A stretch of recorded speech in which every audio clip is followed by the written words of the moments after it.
For more information, please visit our website www.scienceworld.in. You can motivate us to do more by liking, sharing our Instagram and Facebook page. Also, don't forget to subscribe to our YouTube channel and press the bell icon to get notifications of new videos. Hello everyone, मेरा नाम तुषार भारद्वाज और ये आपका अपना favourite channel science world. आज की video में हम डिस्कस करने वाले हैं एक काफ़ी इंपॉर्टेंट टॉपिक, और वो क्या है? Laws of motion. Laws of motion के बारे में सबसे पहले किन साइंटिस्ट ने बताया था? कौन थे वो scientist? Sir Isaac Newton, short में न्यूटन के नाम से भी जाने जाते हैं। न्यूटन जो साइंटिस्ट थे, उन्होंने 1642 से लेकर 1726 की ड्यूरेशन में एक बहुत ही इंपॉर्टेंट टॉपिक सभी के सामने प्रस्तुत किया, और वो क्या था? Newton's laws of motion. Clear?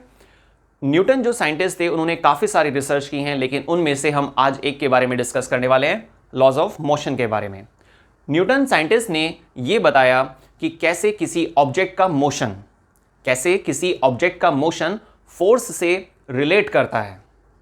किसी भी ऑब्जेक्ट का मोशन कैसे फोर्स से रिलेट करता है, फोर्स को बढ़ाने से घटाने से क्या फ़र्क पड़ता है, उसकी इनिशियल स्टेट जो होती है ऑब्जेक्ट की वो क्या होती है, किस तरीके से हम उसे एक्सप्लेन कर सकते हैं, ये सारी चीज़ें। ठीक है, चलिए स्टार्ट करते हैं लॉज ऑफ मोशन। यहां पर हमारे पास 3 स्टेटमेंट आती हैं। Number first law, inertia.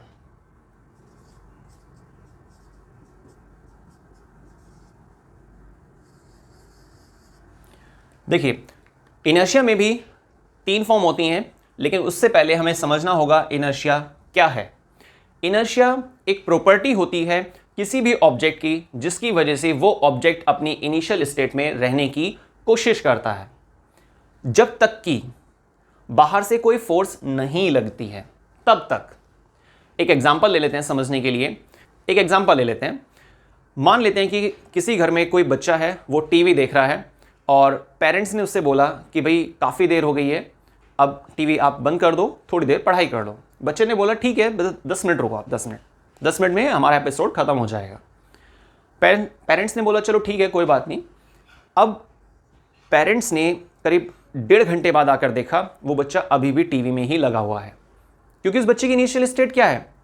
आराम से बैठकर टीवी देखना। ठीक है, पेरेंट्स ने उसको बोला कि भाई काफ़ी देर हो गई है, आपने बात सुनी नहीं अब तक। तो बच्चे ने बोला कि बस 2 मिनट। पेरेंट्स ने कहा चलो ठीक है, कोई बात नहीं। अब पेरेंट्स अपना काम करने लगे, जो भी काम कर रहे थे वो। उन्होंने नोटिस किया कि भाई 1 घंटा और हो गया है, वो अभी तक टीवी चलने का साउंड आ रहा है। पेरेंट्स ने फिर से आकर देखा, तो क्या देखते हैं पेरेंट्स कि वो बच्चा अभी भी बैठा हुआ है और टीवी देख रहा है लगातार। तो बच्चे की इनिशियल स्टेट क्या थी? रिलैक्स मोड में बैठकर तसल्ली से टीवी को देखना।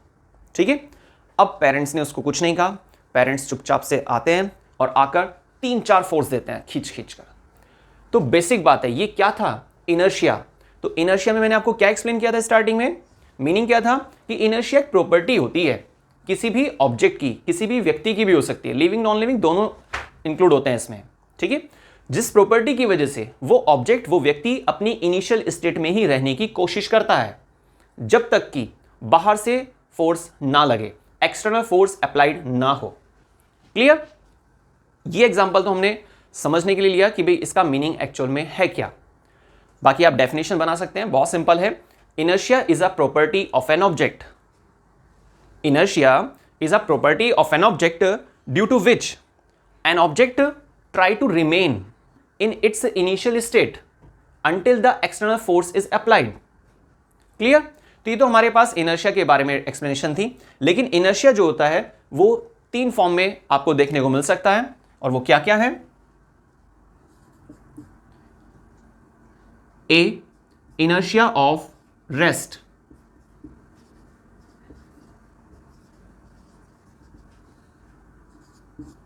B, inertia of motion.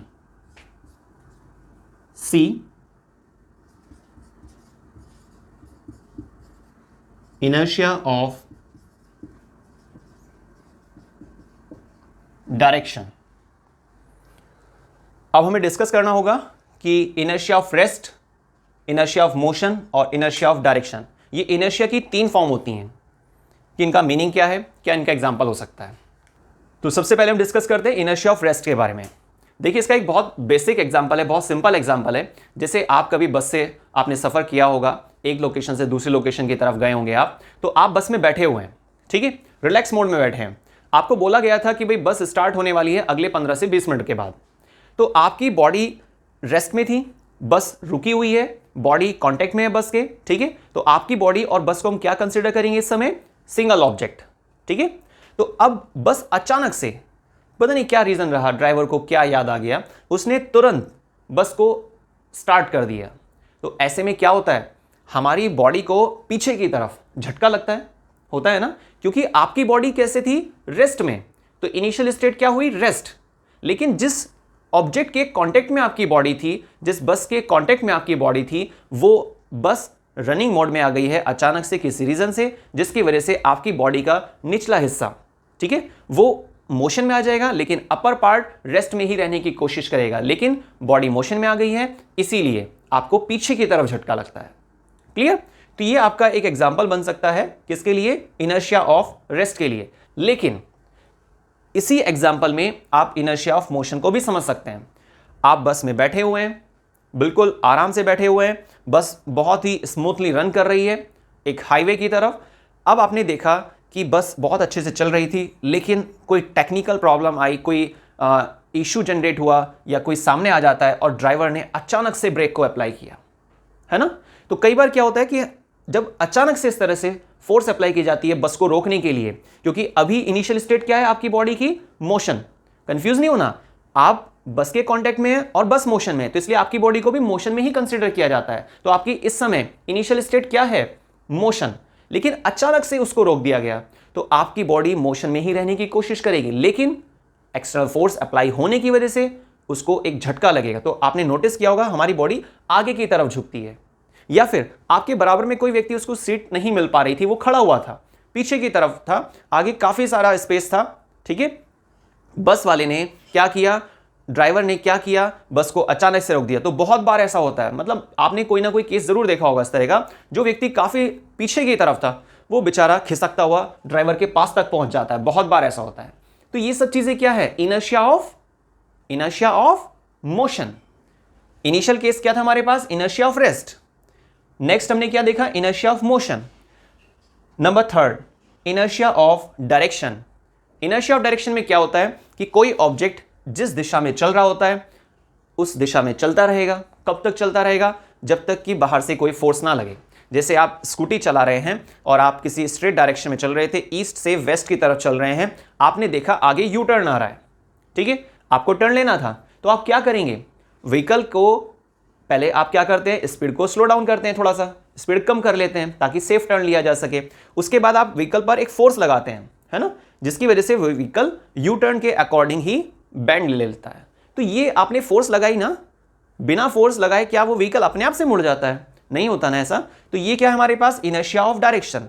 तो जो जिस डायरेक्शन में चल रहा था वो उसी डायरेक्शन में चलता रहता है जब तक कि आप बाहर से फोर्स नहीं लगाएंगे, ठीक है ना। कई बार एक दूसरा एग्जांपल भी ले सकते हैं हम। कई बार क्या होता है, आप जैसे मान लीजिए पढ़ रहे हैं, अच्छा खासा पढ़ रहे थे आप, लेकिन बाहर से कोई फोर्स लगी, वो किसी भी फॉर्म में हो सकती है, किसी व्यक्ति की फॉर्म में या आपके फ्रेंड या जो भी XYZ, है ना।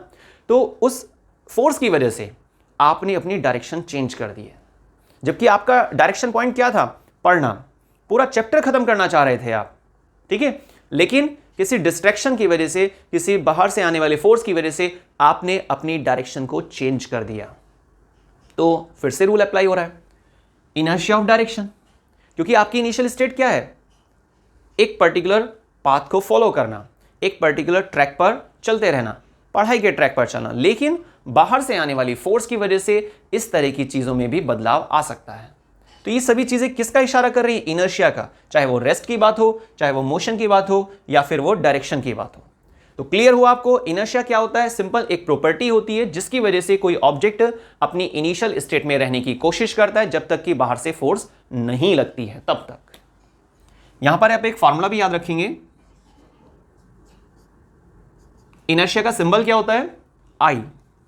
I is equal to mr²। Clear? I is equal to M R square. M means mass, R means distance, as a radius भी हो सकता है वो, डिस्टेंस का स्क्वायर, और आई मीन्स इनर्शिया. क्लियर? तो ये हमारा इनर्शिया, ये न्यूटन का फर्स्ट लॉ कंप्लीट हुआ. Number second, momentum.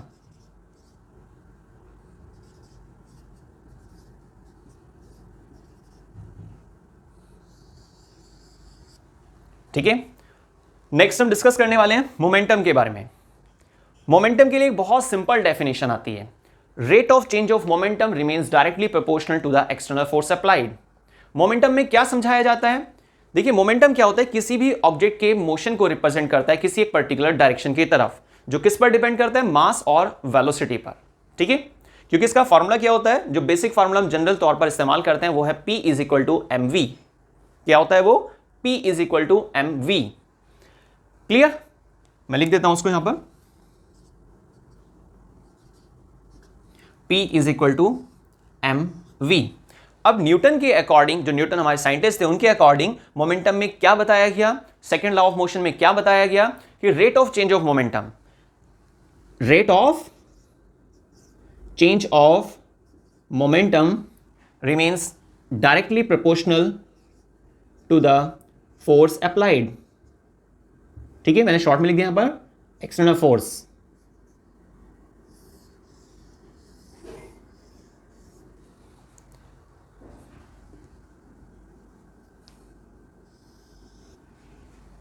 Rate of change of momentum remains directly proportional to the external force applied. जितनी ज्यादा फोर्स अप्लाई की जाएगी उतना ही ज्यादा मोमेंटम में बदलाव आएगा.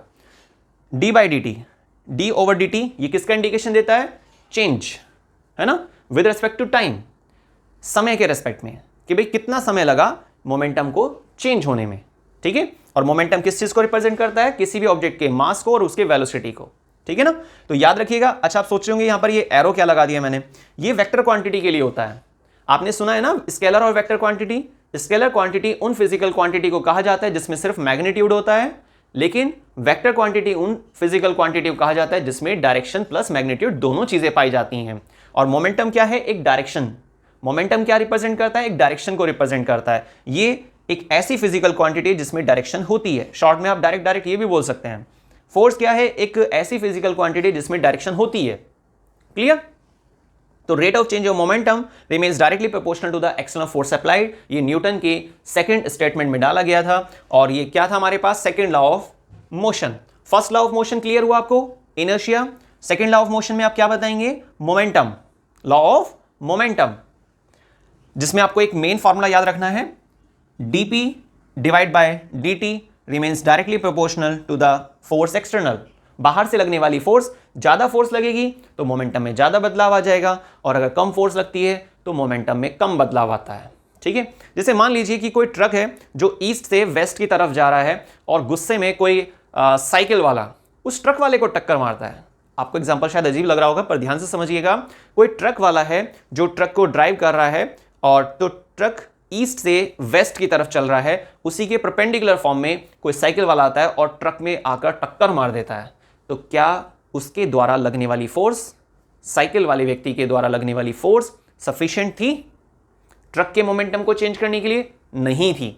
कोई फर्क नहीं पड़ेगा, बल्कि शायद वो ही डैमेज हो जाएगा, है ना. अगर हम इस एग्जाम्पल को उल्टा कर देते हैं, अब कोई साइकिल वाला व्यक्ति है, कोई साइकिल चला रहा है, वो ईस्ट से वेस्ट की तरफ जा रहा है और ऐसे में परपेंडिकुलर डायरेक्शन के अकॉर्डिंग कोई ट्रक आता है और वो उसको टक्कर मार देता है. तो क्या साइकिल वाले का मोमेंटम चेंज होगा? बिल्कुल चेंज होगा. ठीक है, बॉडी डैमेज हो जाएगी, बहुत ज्यादा प्रॉब्लम होगी. तो यहां पर क्या है? लगने वाली फोर्स, फोर्स कितनी फॉर्म में आ रही है, कितनी पावर से आपने फोर्स को अप्लाई किया है किसी भी ऑब्जेक्ट पर, जिसके बेस पर डिसाइड किया जाता है कि मोमेंटम में बदलाव होगा या नहीं होगा. तो rate of change of momentum depend करता है एक्सटर्नल फोर्स अप्लाइड. क्लियर? ठीक है, नेक्स्ट नंबर और लास्ट, एक्शन रिएक्शन. एक्शन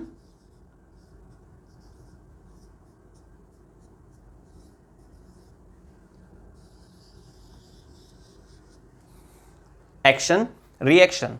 देखिए एक्शन रिएक्शन जो हमारे पास है, ये लॉ ऑफ एक्शन रिएक्शन, इसका क्या मतलब है? न्यूटन जो साइंटिस्ट थे उनका कहना था कि to every action there is always equal and opposite reaction. Newton जो हमारे साइंटिस्ट हैं उनका कहना क्या था कि भाई एक्शन रिएक्शन का मतलब होता है कि अगर आप एक्शन करते हैं तो रिएक्शन जरूर होता है। ठीक है, जैसे आपके साथ भी मे भी कभी हुआ हो, आप कहीं जा रहे हैं या मान लीजिए जैसे स्कूल में आप छुट्टी हुई है और छुट्टी होने के बाद क्या होता है, एक बड़ी स्पीड से बच्चे स्कूल से बाहर की तरफ निकलते हैं। तो उस दौरान कोई एक शरीफ सा बच्चा है, काफ़ी मतलब डेलिकेट सा बच्चा है और सब उसको परेशान करते हैं। तो क्या किया, कुछ बच्चों ने मिलकर उसको ऐसे धक्का दिया, तो वो बच्चा गिर गया। अब वो बच्चा क्या है, बड़ा कमज़ोर सा है, तो उसने देखा कि भाई 4-5 व्यक्ति हैं, 4-5 बच्चे हैं जो उसको ऐसे परेशान कर रहे हैं, जानबूझकर उन्होंने इसको गिराया। तो क्या वो कुछ कह पाएगा उनको? नहीं कह पाएगा, लेकिन मन मन में उनको बहुत कुछ कहेगा। ठीक है, तो रिएक्शन तो हुआ। कई बार क्या होता है, रिएक्शन ऑब्जर्व हो जाता है और बहुत बार ऐसा होता है कि रिएक्शन ऑब्जर्व नहीं हो पाता है। ठीक है, तो कोई भी आप ऐसा एग्जांपल ले सकते हैं, जैसे कि आप मान लीजिए आपने वॉल पर ऐसे हिट किया। ठीक है, तो एक्शन हुआ, ये क्या थी, एक्शन फोर्स। रिएक्शन फोर्स क्या होगी, जो वॉल के जरिए एज अ रिएक्शन के तौर पर आपके हाथों पर देखने को मिलती है। आपका हाथ डैमेज हो गया या रेडनेस आ गई है या कुछ भी इस तरह का इफेक्ट, तो एक्शन होता है तो रिएक्शन जरूर होता है। ठीक है ना, to every action there is always equal and opposite reaction. तो हर एक एक्शन के अपोजिट रिएक्शन फोर्स जरूर होती है। यही बताया गया था न्यूटन के थर्ड लॉ ऑफ मोशन में। अब आप इसको रिप्रेजेंट कैसे करते हैं, F is equal to minus F. ठीक है,